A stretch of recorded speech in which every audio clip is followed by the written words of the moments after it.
नमस्कार दोस्तों, आपका स्वागत है। आज हम एक महत्वपूर्ण सवाल पर चर्चा करेंगे। क्यों अच्छे लोग अक्सर दुखी रहते हैं जबकि पापी और पाखंडी लोग मौज उड़ाते हैं? इसमें कोई संदेह नहीं कि ऐसा होता है और इसके पीछे कुछ कारण भी हैं। हम इन्हीं कारणों पर बात करेंगे और इसे एक धार्मिक कहानी के माध्यम से समझने का प्रयास करेंगे। एक समय की बात है, एक नगर में एक विधवा स्त्री अपनी 3 बेटियों के साथ रहती थी। जवानी में ही उसके पति का निधन हो गया और अब वह अकेले अपनी बेटियों का पालन पोषण कर रही थी। न उसे कोई काम मिल पाता था और न ही समाज से सहारा। समाज की बातें उसे सुननी पड़ती थीं और उसके पास कोई मदद नहीं थी। वह अपने पति को याद करते हुए जैसे तैसे अपनी बच्चियों की देखभाल करती थी। एक दिन अत्यधिक चिंता और तनाव के कारण वह बीमार पड़ गई। बेटियों की देखभाल कैसे होगी, यह चिंता उसे अंदर ही अंदर खाई जा रही थी। फिर एक दिन उसकी तबीयत और बिगड़ गई और उसका अंत समय निकट आ गया। यमराज का एक दूत उसके प्राण लेने के लिए पहुंचा। जब वह दूत वहां पहुंचा तो उसने देखा कि विधवा स्त्री अचेत अवस्था में पड़ी है और उसकी 3 बेटियां उसके पास बैठकर रो रही हैं।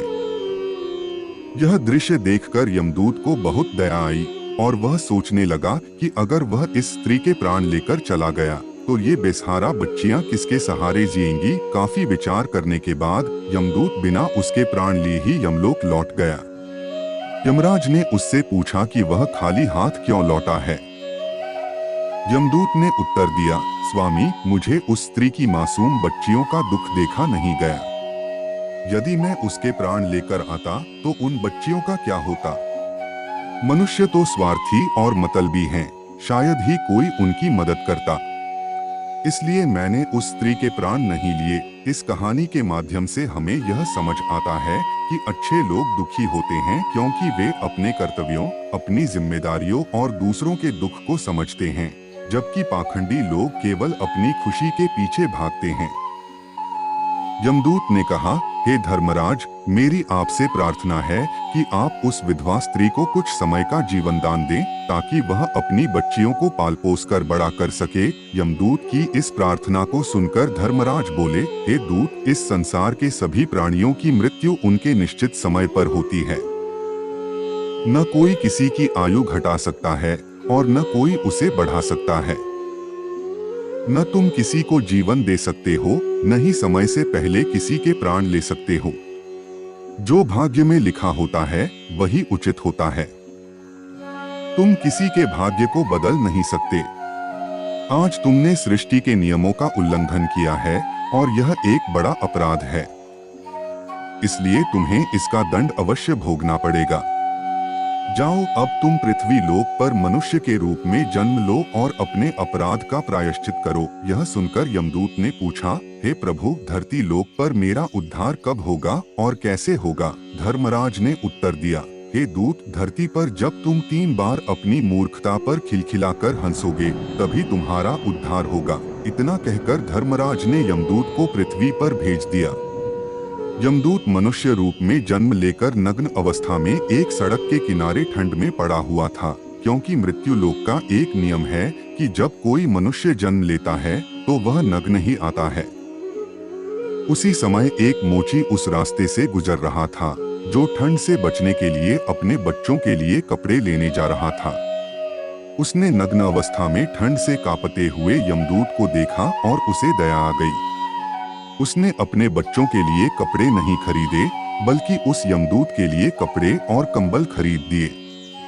यमदूत ने मोची से कहा, हे भाई, आपने मुझे कपड़े और कंबल देकर बहुत बड़ा उपकार किया है, लेकिन मेरे पास न तो घर है, न परिवार और न ही भोजन का कोई साधन। मोची ने उत्तर दिया, भाई, तुम मेरे साथ चलो, मैं तुम्हें भोजन और काम दूंगा।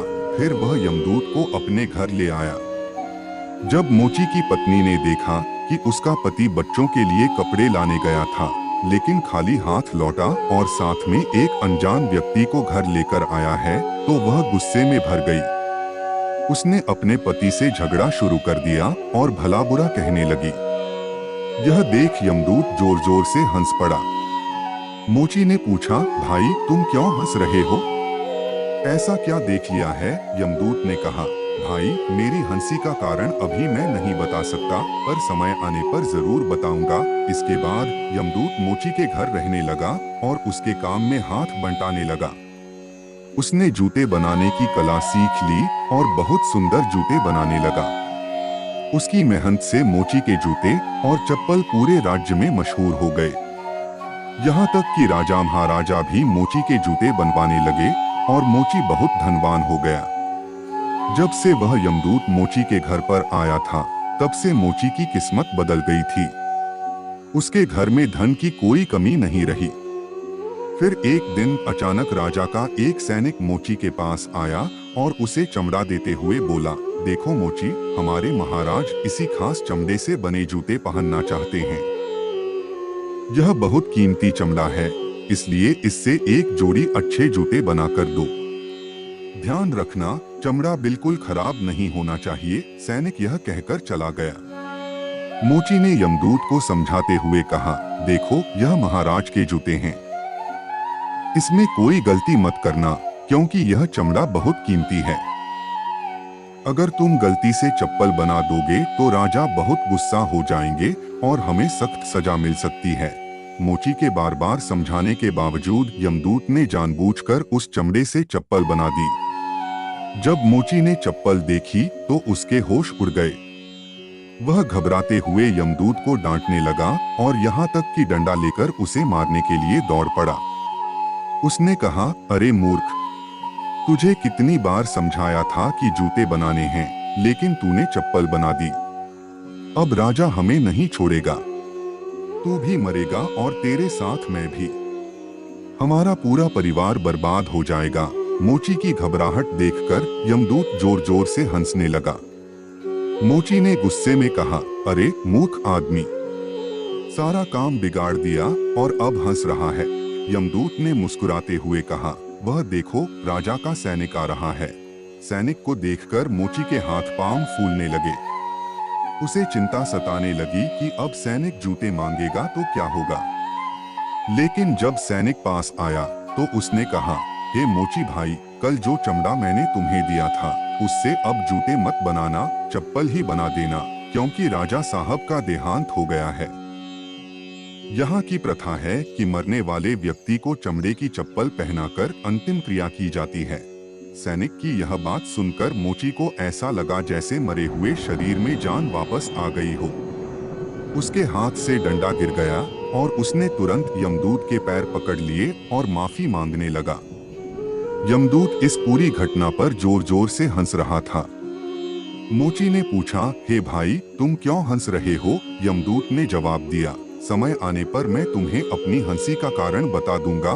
फिर एक दिन मोची की दुकान पर 3 नौजवान लड़कियां एक बुढ़िया के साथ आईं। उन तीनों लड़कियों की शादी होने वाली थी और वे अपने जूतों का नाप देने आई थीं। उन लड़कियों को देखते ही यमदूत ने पहचान लिया कि ये वही लड़कियां हैं जिनकी मां को उसने न ले जाकर आज वह अपने किए की सजा भोग रहा है। लेकिन अब ये लड़कियां जवान हो चुकी थीं, बहुत सुंदर दिख रही थीं और किसी अच्छे घर में पली भी मालूम पड़ रही थीं। तब यमदूत ने उस बुढ़िया से पूछा, हे माता, ये तीनों कन्याएं कौन हैं? बुढ़िया ने कहा, इनकी माँ बचपन में ही इन्हें छोड़कर चल बसी थी।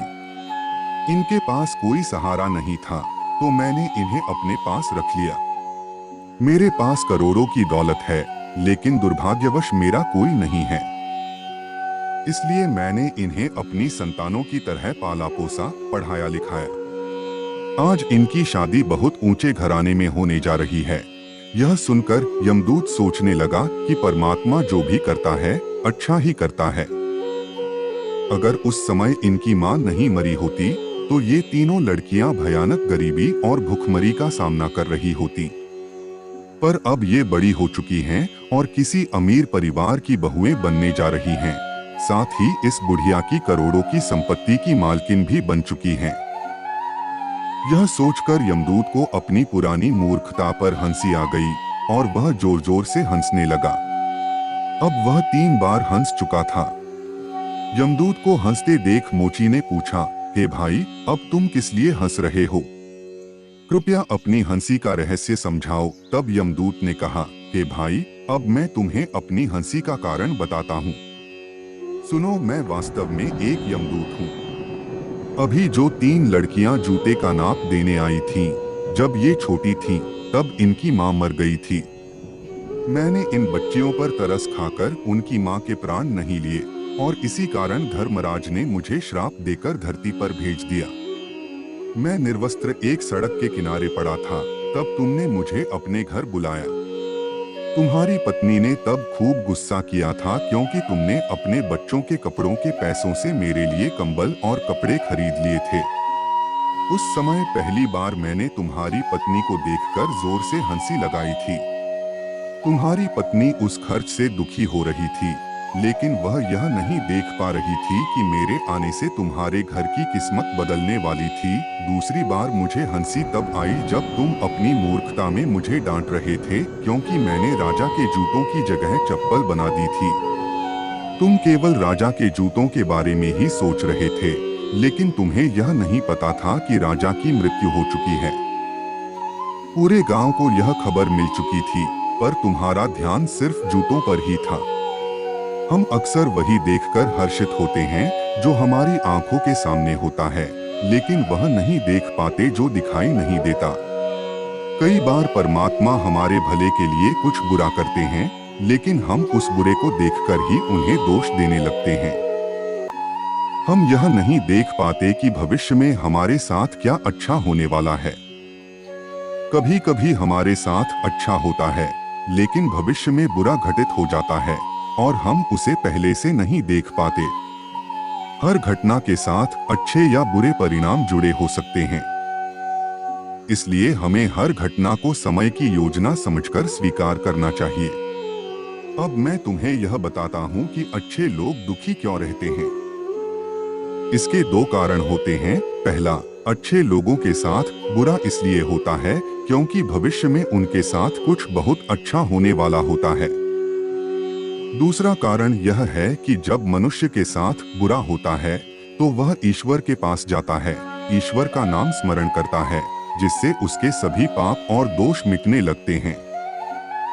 ईश्वर की भक्ति ही मुक्ति का सच्चा मार्ग है और यह अवसर बार बार केवल अच्छे लोगों को ही मिलता है। इस प्रकार यमदूत ने यह सीख देकर मोची को विदा ली और यमलोक वापस चला गया। उम्मीद है आपको यह कथा अच्छी लगी होगी।